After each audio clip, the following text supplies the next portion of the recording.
حضرت ابو هريره رضی الله تعالی عنہ دا هغه صحابي دی چې ډېر زیاتې سختې دا تېرې کړې دي، داسې سختې تېرې کړې دي، وایي داسې ولږه به وه، داسې تنده به وه چې د دې خلکو به ماله په څټ باندې خپه کېغوسته چې دا لیونی دی.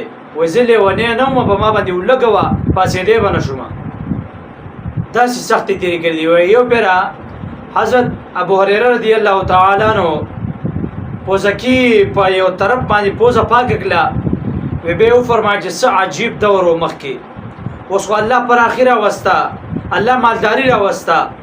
داسې دور و چې موږ به په مسجد نبوي کې پراته وو، خلک به رالې بس موږ په سټ باندې وې خپه کې اوس فرمایي چې ابو هريره لیونی شوی دی.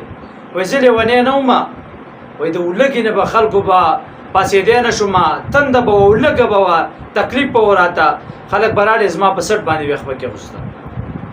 داسې سختې تېرې کړې دي.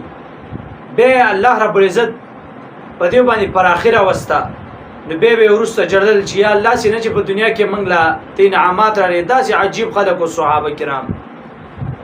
دا ابو هريره رضی الله تعالی عنہ د په کور کې وخت تقسیم کړی و، یوې ښځه وه، یوې غلام و، وخت یې تقسیم کړی و. نیمه شپې پورې عبادت په یو کس وکړه، بیا به راپاڅېد بل کس په عبادت وکړه، اخره حصه کې به بل کس عبادت وکړه. نو شپه یې تقسیم کړې وه، 3 کسانو شپې 3 حصې کړه، یوه حصه کې به یو کس عبادت وکړي، بل کې بل او بل کې بل. شیخ زکریا رحمه الله تعالی فرمایي وایي زما نیکه د هغه نیکه چې کوم و، وایي هغه به هم دا چلو په کور کې چې پلار به مطالعه وکړه د نیمې شپې پورې، بیا به هغه سملاسه و، بل زوی به یې راپاڅېد او هغه به بیا مطالعه کوله ساره پورې. کله به د زما نیکه د نیمې شپې پورې عبادت وکړه، او کله بیا به د سملاس بل نیکه به مې راپاڅېد، نو هغې به راخر د ساره پورې بیا عبادت وکړه.